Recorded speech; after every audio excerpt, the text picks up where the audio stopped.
We are live for October 14th, 2021. Thanks everybody for joining us. We have a great guest today, and I'm looking forward to that. We have Justin Hopkins from Stockton East Water District.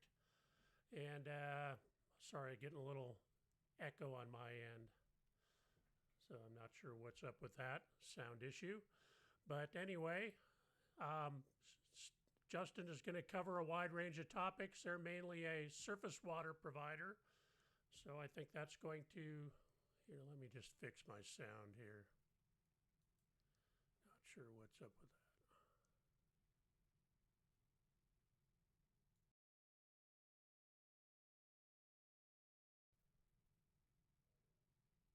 See if we can go from there.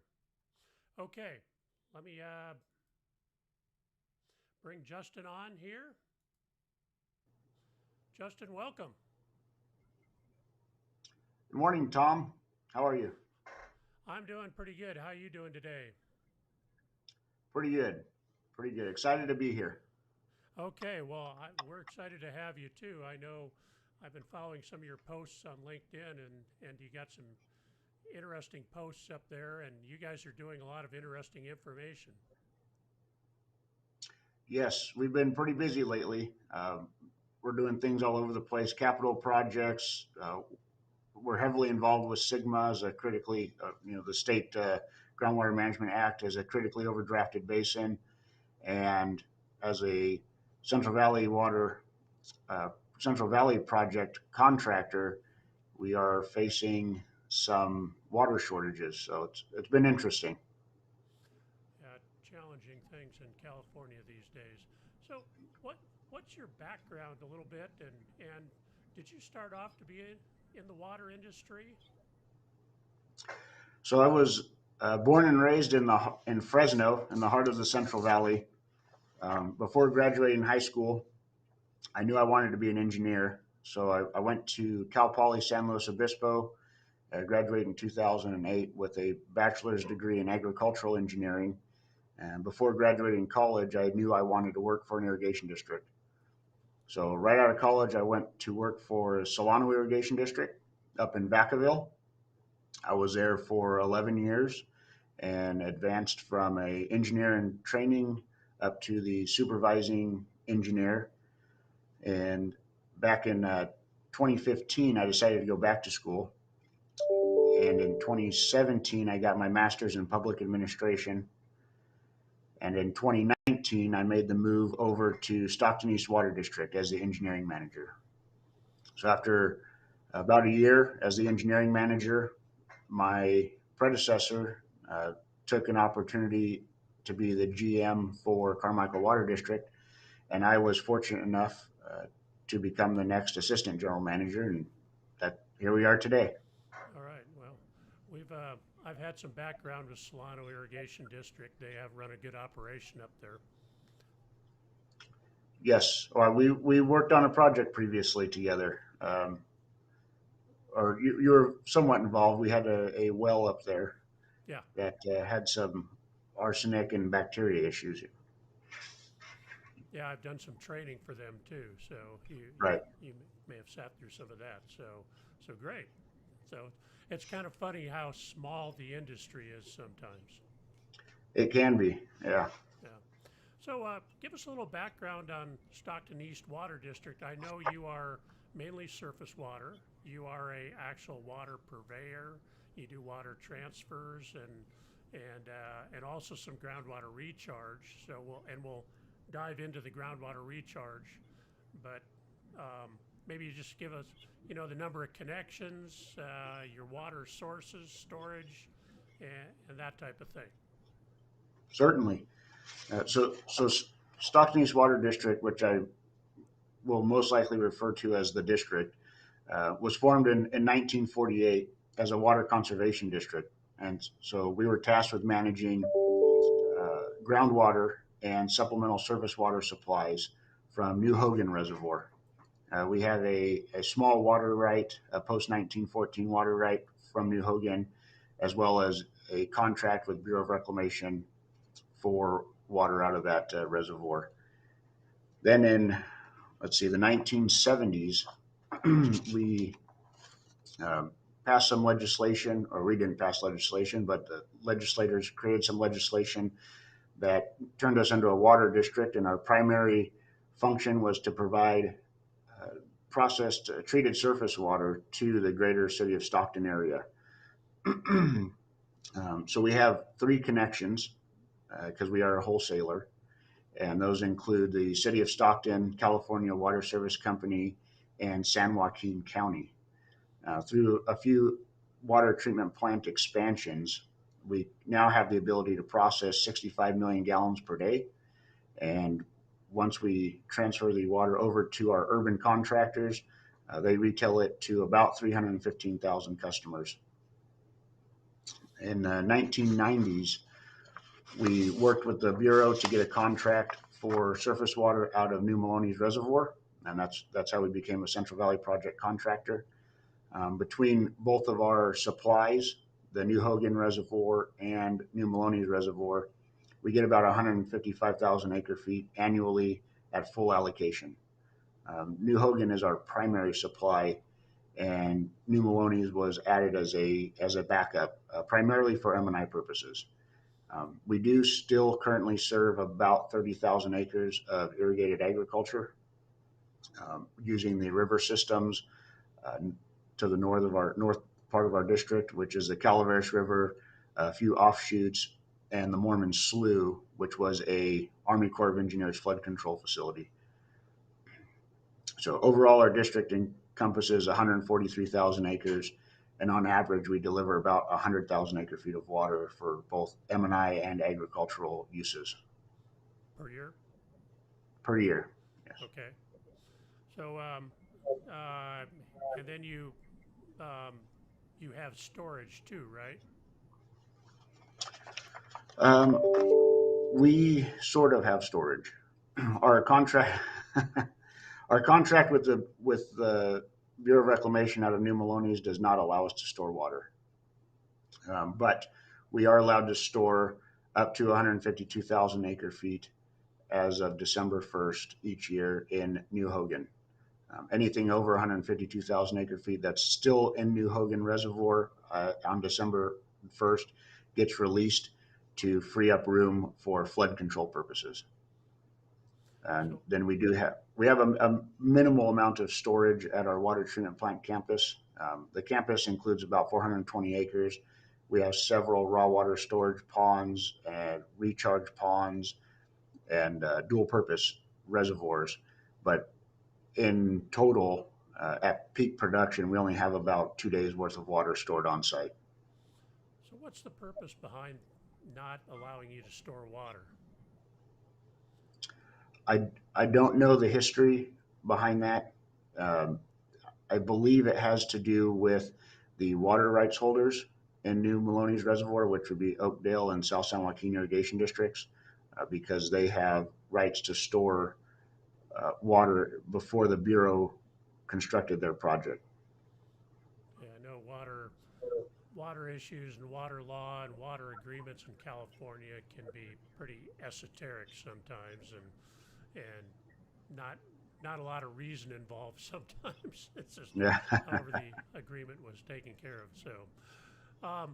So as a water purveyor, you do transfers also, but how does that whole system set up under state law and in actual practice? How do you make that work?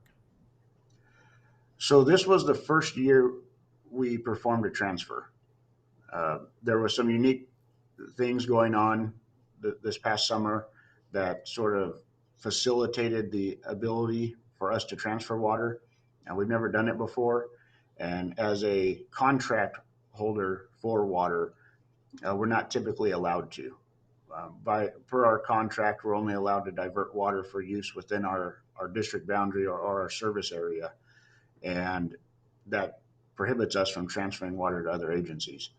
However, with the Central Valley project overall being in a not very good condition water-wise at the beginning of this year, the Bureau of Reclamation decided to meet their delta outflow requirements for the Central Valley project by releasing water from New Maloney's reservoir. So the Bureau is releasing upwards of 3,000 acre feet per day to meet the delta outflow requirements. Since some of that water, or not some of it, all that water could have been stored to carry over the following year, which would then provide us an allocation, it isn't going to be available now. So in working with the Bureau, um, since the water was being released from the reservoir anyways, they allowed us to kind of piggyback on what was being released, and we ended up transferring 7,500 acre feet to the San Luis Delta Mendota Water Authority.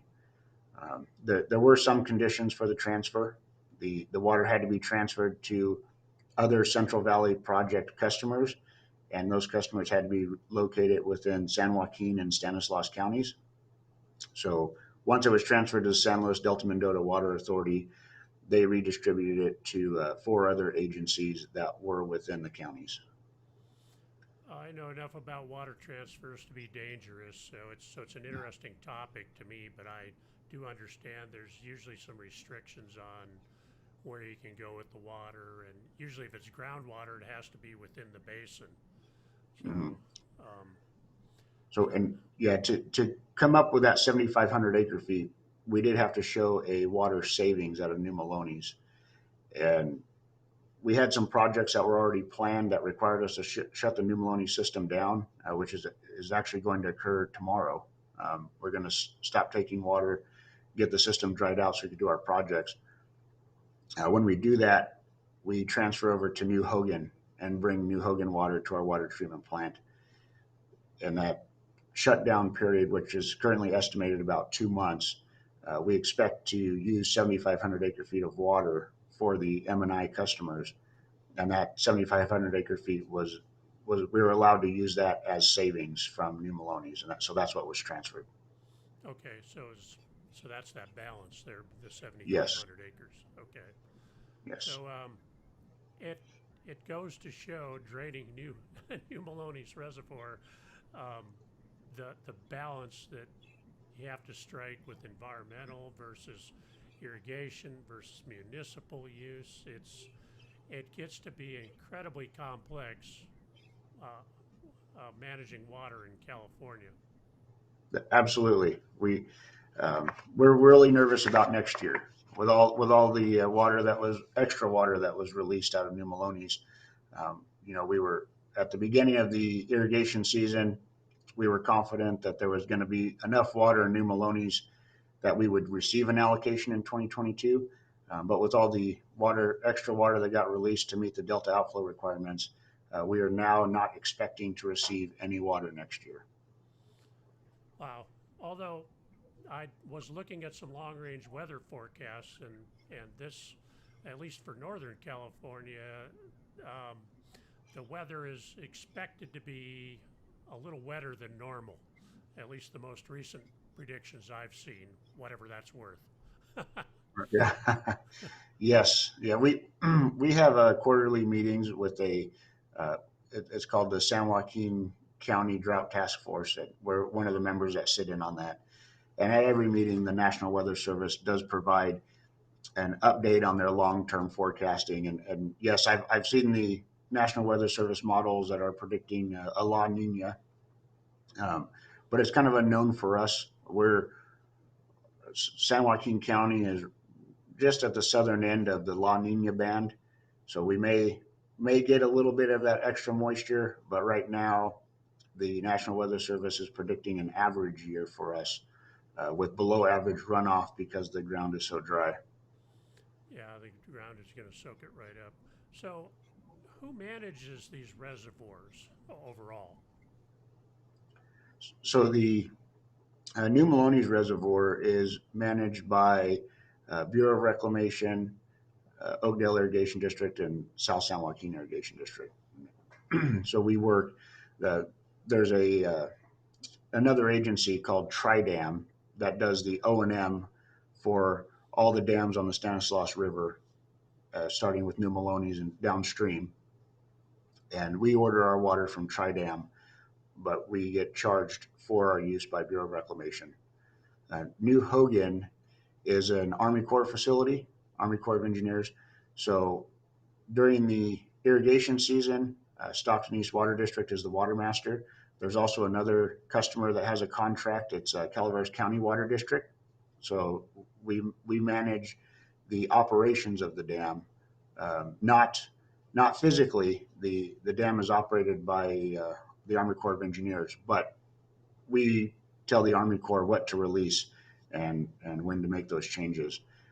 After we hit the flood control season on November 1st, then operation of the dam goes back to the Army Corps of Engineers until the spring.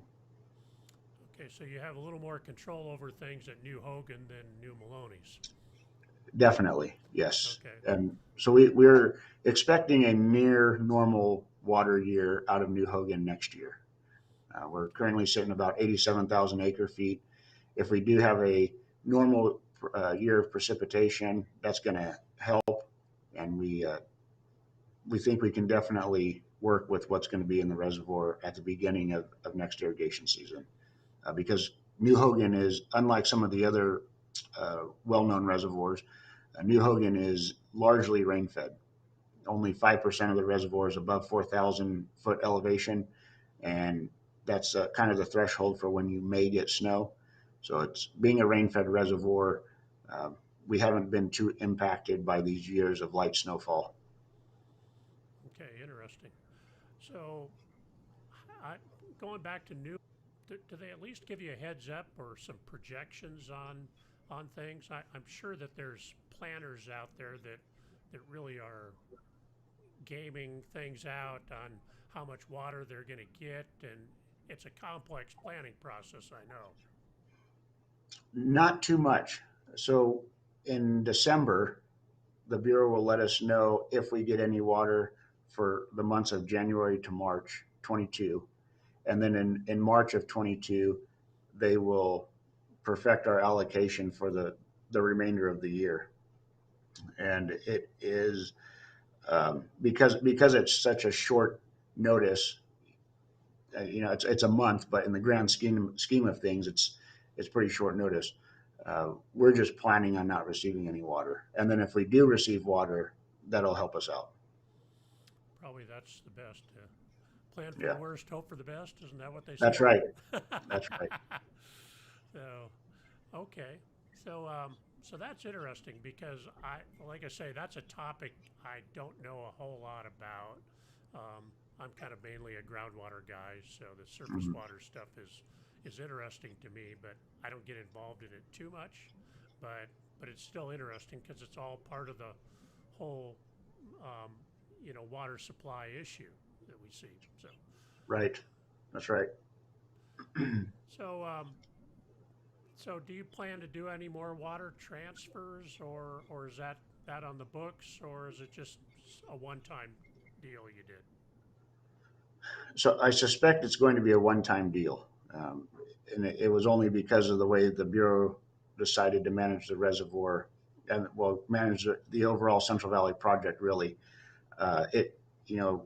you could look at it as being precedent setting, since it was something we've never done before. We were allowed to do it. It was acceptable to the Bureau this time. So I don't know that we would necessarily rule out exploring that in the future, but I don't suspect that it would be approved. We do typically have water left over at the end of the year in New Maloney's reservoir. We have a 75,000 acre foot contract, and we typically use about 35 to 40,000 acre feet of that. We've been really working on trying to perfect that use. We've had some ongoing discussions with our neighboring district to the south, the Central San Joaquin Water Conservation District. They hold a contract for 80,000 acre feet of water out of New Maloney's.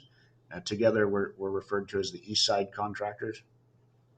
And they are also using about 30,000 acre feet of their contract. But with the Sustainable Groundwater Management Act and our 2040 deadline for making the groundwater basin sustainable in eastern San Joaquin County, we need to put a lot more of that surface water to use. But from our new Maloney supply, we have very few agricultural customers. They're kind of the low-hanging fruit for converting from groundwater to surface water. Whereas Central San Joaquin Water Conservation District, they cover about 70,000 acres, and they are solely agriculture. So we're hoping to merge with them and put a lot more of our new Maloney's allocation to use. But until that happens, we do have water left over typically every year that could be transferred. And it would be beneficial to us to transfer it because, like I said previously, we can't store water in Maloney's. So whatever our allocation is for the year, if we don't use it, we lose it. Use it or lose it. Yep. So how predictable is your demand from your customers? I suspect agriculture is a little more variable than the municipal uses. We actually have a pretty steady demand. Most of our predominant crops are permanent crops. We have a lot of walnuts and cherries. There's not a lot of customers of agricultural customers of ours that have an annual crop. We do have some corn and tomatoes, but with the crops being predominantly walnuts and cherries, we see a pretty steady demand every year. There's not a lot of variability in it. Some years we might serve as little as 90,000 acre feet, depending on really water availability, because that factors in the drought years. And in other years we've served as much as about 120,000 acre feet. But we're average is 100,000, so not a whole lot of movement there. Oh, that's good. It makes planning a little easier. It If does. you got variable demand, that really makes it challenging, stressful. Yes. So, Yep. and I didn't realize they grew cherries down there. The walnuts I knew about, but not the cherries. So it's interesting. Yes, a lot of cherries. Okay, I don't think of that as ideal climate for cherries, but I don't know. All right, so let's flip to a little bit different topic on asset management, which is really one of my big things out there because I work with a lot of small water districts, and asset management is something that's definitely lacking out there. So words of wisdom on that would be great. So how do you handle asset management and capital improvement projects? Well, to be honest, we haven't done too well.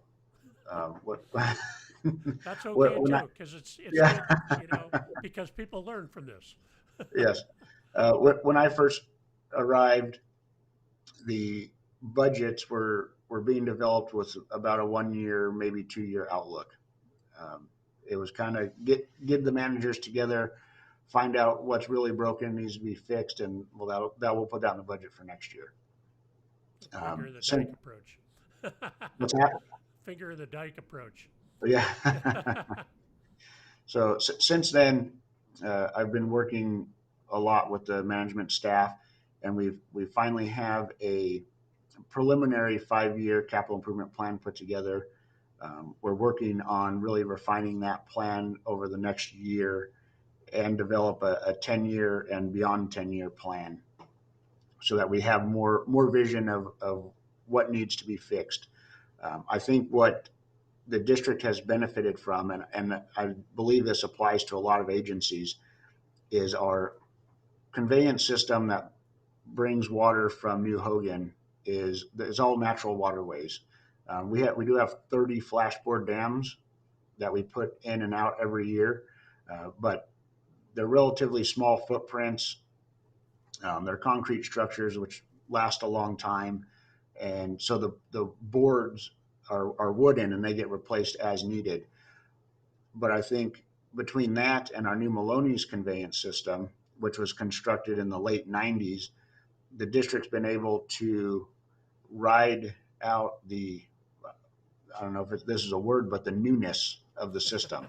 There's not a lot of maintenance needed when something's new. So now that we're hitting the 25 years of service for New Maloney's side, we're upwards of 60 years of service on the Hogan side. Things are really starting to fall apart, and it is becoming more and more important to have a plan to phase the replacement and rehabilitation of these facilities so that you're not hitting the budget with these huge uh, costs every year. And this was something I actually experienced with my previous employer, and it was really tough when it came time to do double digit percentage rate increases because the rates were covering operations and maintenance, but didn't include that reconstruction or replacement component. And we at Stockton East now we're on the kind of on the verge of that. Not necessarily rate increases, but the factor of the capital replacement coming into play. People always squawk about rate increases, especially their big ones, but the cost of emergency repairs is a lot higher than just doing normal maintenance. So that begs to the planning approach. Right. Yeah. So it's been challenging. Where we've been the general manager and I have been having a lot of discussions with our board, um, and what this is all. There's some other factors that are kind of compounding the our discussions. And in 2020, the district had our habitat conservation plan for the Calaveras River approved. And in our habitat conservation plan, we're committed to doing some big projects to improve fish passage, mainly fish passage, and prevent fish entrainment in the Calaveras River. So one of those projects is replacement of our main diversion facility. We call it the Balota Weir and Intake, and that project is currently in design. It has a 2030 sunset date for completion per the Habitat Conservation Plan, and it's currently estimated at $45 million. Our annual budget right now is about $32 million, so it's a sizable project. In addition to that, we also have four low water crossings in Mormon Slough that have to be replaced. Fortunately, we did receive grant money from California Department of Water Resources to fund that, but it is reliant on internal resources for construction, which is a whole nother issue because since we've been not doing a whole lot of maintenance and living off the newness of the system, we don't have a lot of maintenance staff that would be doing this type of construction. And then on top of all that, we have this Sigma. We need to get, as the district share of contributing to sustainability in the Eastern San Joaquin Basin, we need to put about 20,000 more acre feet of surface water in on farm, just in the new Hogan system. On the new Maloney system, that needs another 20 to 40,000 acre feet. But again, that's largely dependent on our merge with Central San Joaquin Water Conservation District. So, it takes new facilities to get that additional water to the farmers.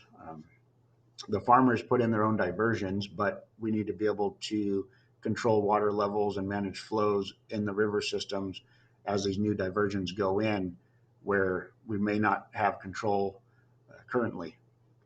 So there's a lot going on, and our board has always prided themselves on being able to maintain low water rates, and that is a very admirable goal.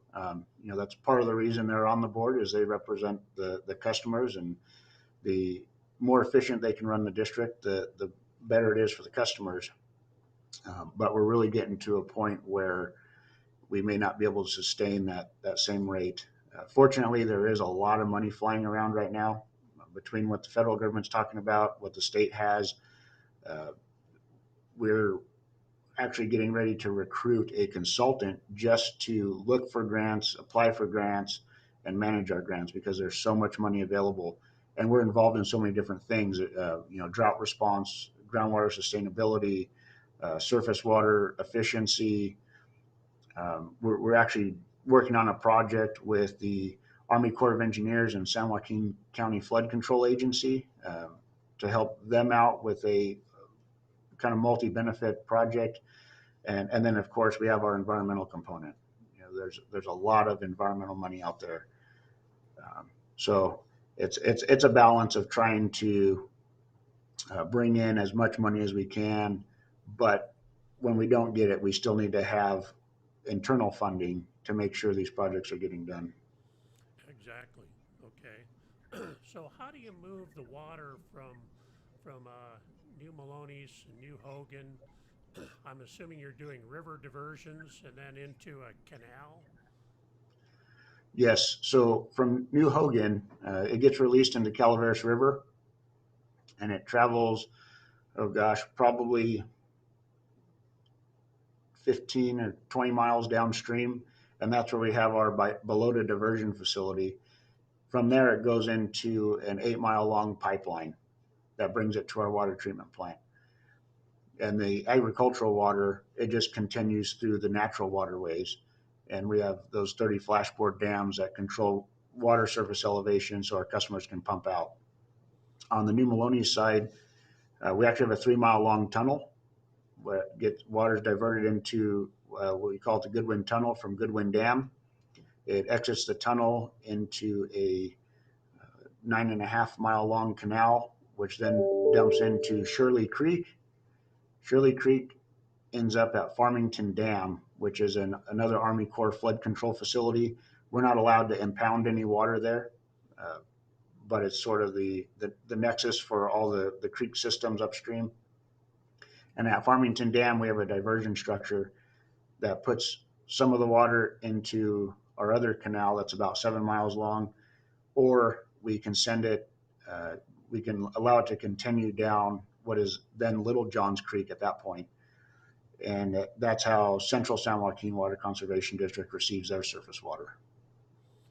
After our second canal, it goes into a 9-mile long pipeline, and that also ends up at the water treatment plant. So how do you monitor all the water that's coming out? I'm assuming there has to be some kind of accounting for that. Yes, that is one of the things we really struggle with. We do have meters, but when you're working with natural waterways, it's difficult to maintain current cross sections, or I'm sorry, consistent cross sections. It requires a lot of calibration.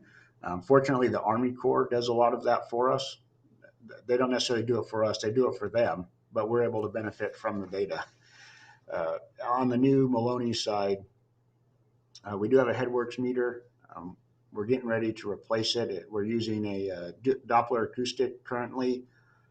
We've had a lot of issues with the accuracy, mostly because of vegetation. A little bit of where it was installed wasn't necessarily ideal, but we're looking at putting in a replogal flume because the canal varies from as little as 50 CFS in the winter. And we've never hit the max, but the design capacity of the canal is 550 CFS. Wow. So we're trying to get an instrument that can really measure that full range and be reliable. Yeah. That's tough with that level of variability. Yeah. Yes. So interesting. So go ahead. We also have at our diversion facility at Farmington Dam, we recently installed some Rubicon flume gates. I'm not sure if you're familiar with the Rubicon suite of products, but they are automated canal gates. I guess you would call them an overshot gate. So they've worked really well for us. We're able to maintain a flow rate, water level, or gate position, and in any 3 configuration, they're measuring and totalizing the flow rate. So they've been a great addition. And is all this stuff wired into like a SCADA type system? In process. Okay. We've installed quite a few Rubicon products. They have they have 3 different types of meters and water control devices. I want to say we put in about 9 different gates, and we are currently using the web-hosted SCADA system that Rubicon provides. We're only planning to do that for 1 year, and we are actively working on our own infrastructure to tie these facilities into our SCADA system. Okay, interesting.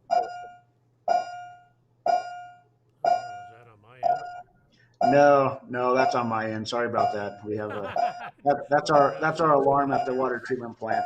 So That's some, I don't know what's that's right. going You on, got but to something's happening. go with the flow. Yeah, that's like what I like to say.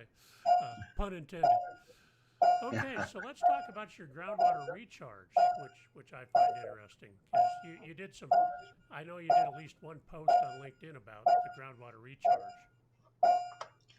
Yes. So we've been doing groundwater recharge since the mid 2000s, intentional groundwater recharge through managed reservoirs. We currently have two 15-acre percolation ponds that sole purpose is to percolate water into the ground. We have, gosh, I should have added this up before the interview here, but That's okay. probably close to 150 acres of raw water storage reservoirs that kind of double for groundwater recharge. Some of it does. The original reservoirs were lined with bentonite to prevent a lot of leakage because they were intended to be for storage. But our two newest reservoirs, a 20 acre and a 73 acre, were purposefully left unlined so that we could get percolation in addition to the storage. Um, I previously mentioned a project that we are working on with the San Joaquin Area Flood Control Agency and Army Corps of Engineers. That is another potential reservoir project that will cover about 96 acres. Um, those two agencies are working on several levee improvement projects on the lower San Joaquin River. They need about 1.4 million yards of fill material. So we volunteered a 123 acre site that we own, but it's currently being leased for farming. We offered that up as a borrow pit for their project. In exchange, we ended up with a giant hole in the ground, which is what we wanted. Yeah. So those negotiations are ongoing. We expect to have a MOU in place, hopefully early 2022, and they will begin excavating the first phases of that project in May. So Do you see it'll any? be a good addition. Okay. Do you see any effects from the groundwater recharge? Do you monitor that, or I know USGS and state of California have various monitoring wells. Do you see any? Are you seeing any direct effects from your recharge? We do. There's actually we have three USGS wells on our campus, and then there's another 6 or 7 wells around this area that we are monitoring. And when we are putting water in the ground, there is a clear rise in the groundwater level. Occasionally, we do let the percolation ponds go dry, and you can see those impacts on our groundwater monitoring instruments. We don't have a good measurement of volume. Um, we're currently trying to fix that. Right now, we rely on the number of days we're recharging multiplied by a percolation rate from engineering studies. Um, one of our biggest challenges with measuring actual diverted volume into these reservoirs is finding inexpensive but accurate meters for these large diameter pipelines we have. Getting into 36 to 48-inch diameter pipes, a typical spool mag meter gets very expensive. Um, we've tried some insertion style Doppler meters, and they really haven't worked too well for us. We do have a couple of weirs, but they're not integrated into the SCADA system, so we're not really collecting data on them. We hope by March of next year that those will be integrated, and we can start measuring and creating a historical database of how much water is actually going into these percolation ponds. Interesting, but the direct effect on water levels is pretty clear, though. Yes, yeah, we're percolating about 0.45 feet per day Okay. in Now, in the recharge ponds. okay. Now you're actually impacting the shallowest aquifer. Do you monitor any deeper aquifers? We don't. We're just we don't have any way of of monitoring those right now. Yeah. I was wondering if the USGS monitoring wells were just into the shallowest aquifer, or they looked at anything confined. That's, yeah. Okay, interesting. So you guys have some, I know you're mainly surface water, but I know I did do some checking on you guys, and you do have 5 backup wells, I guess. Is that correct? That's correct. Um, That's correct. One of the things we run into all the time that people are always interested in maintaining backup and standby wells. And so maybe you can just elaborate on how you use those wells, and then what you do to maintain those wells that so that they're there when you need them. Because it's a tough situation, how often you exercise them, how often you rehab them and maintain them, and how you do that. So it's always of interest to me. So yes, we do have 5 wells. They have been in standby since 2016, the last drought. Um, good, bad, or ugly. Once we put them in standby, we haven't touched them since. So because we put them in standby with both the Division of Drinking Water and with PG&E. Standby isn't an official status with PG&E, but what we did was select a rate tier that had a very low standby cost, but a very high rate, because we just don't run the wells. Uh, with the expectation that we're going to be running these wells next year, we have started to bring these wells out of standby. Two of them we've already tested. Thankfully, they ran well. We're started discussion with our regulator and our lab so that we can get everybody on schedule to do the testing, so that we can take these wells out of standby with the Division of Drinking Water. Our other 3 wells, we're still working with PG&E to select a good rate tier for us on those services.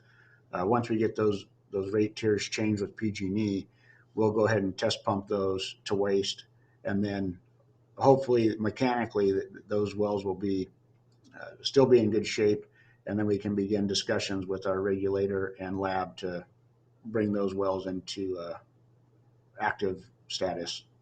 Okay, because one of the things we see is a lot of times standby or backup wells have a total coliform issues because of the stagnant water, Mm-hmm. it's just kind of something that happens in wells that aren't regularly pumped.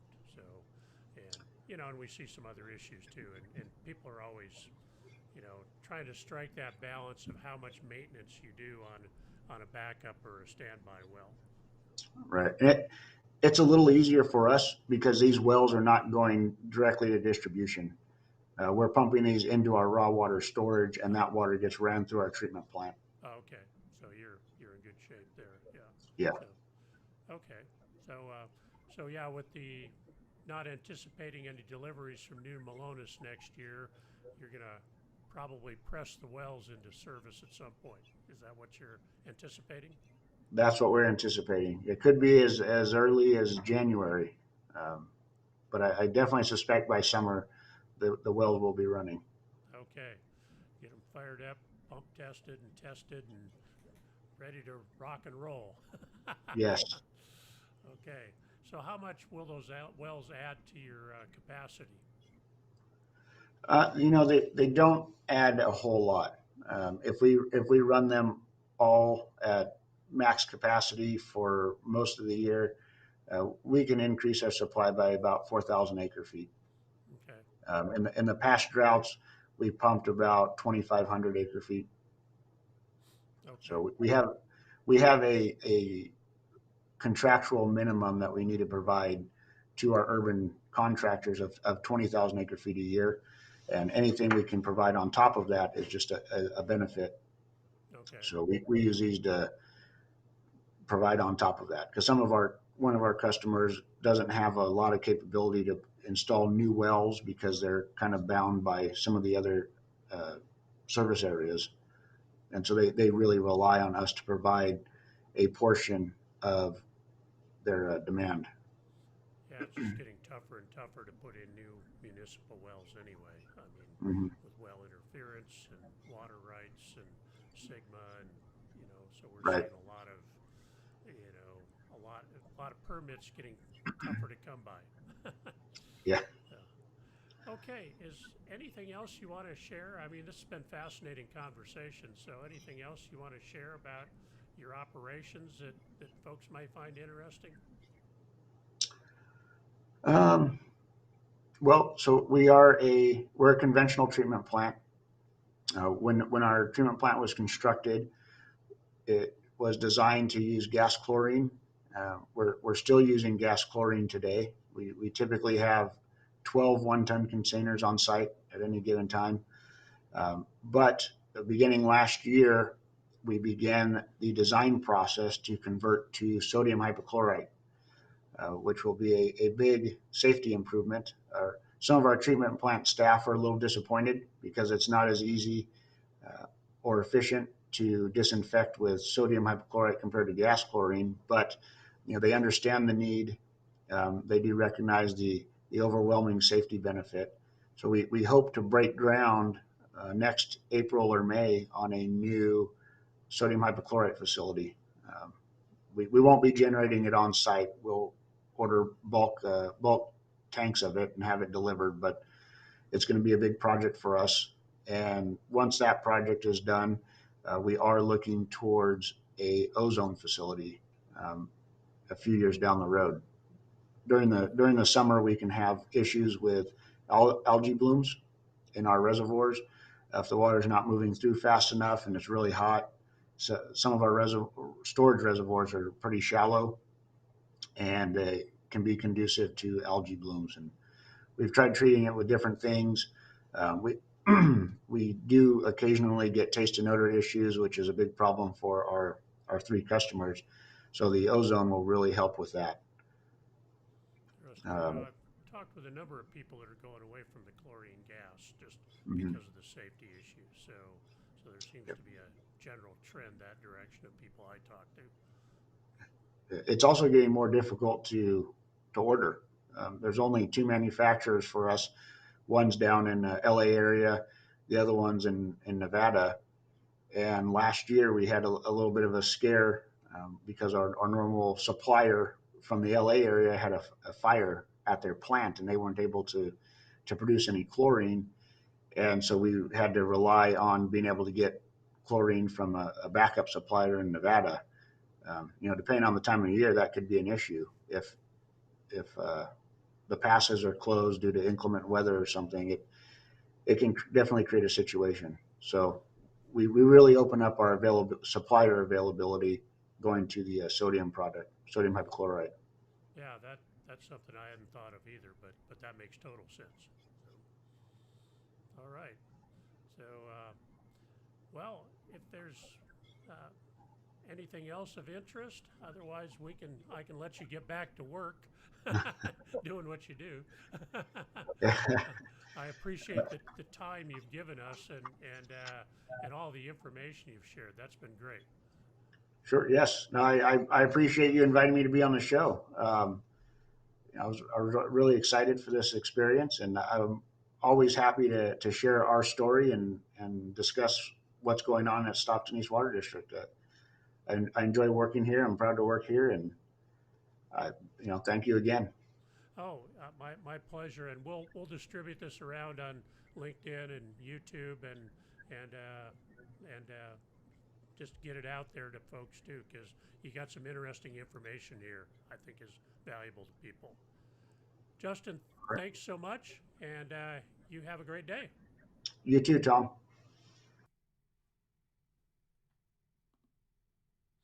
All right. Thank you so much for Justin for coming on and sharing all that information with us. We're going to wrap things up here. This is our YouTube channel if you're not watching on YouTube. So feel free to check us out there. All the past shows are on there as well. Our Facebook group is here. We have a private Facebook group, but anybody can join that. If you prefer to watch on Facebook, if that's your thing, then we do have Facebook. If you want to come on the show, here's the link to book a talk. We're every Thursday, 9 a.m. Pacific time, 11 Central time. So we'd love to have you on. So you can book a slot here. And here is LinkedIn. You can watch it live stream on LinkedIn. That's my profile. You can also get a hold of me there if you have any questions, comments, or anything you want to chat about. I'm always available on LinkedIn. And lastly, if you are watching this on a recording, please drop your comments below. I'm interested in pros, cons, good, bad, whatever you might want to share. Post them below, and it gets the discussion going. Hey, everybody. Thank you. Hurry up. This is the Groundwater Guy signing out.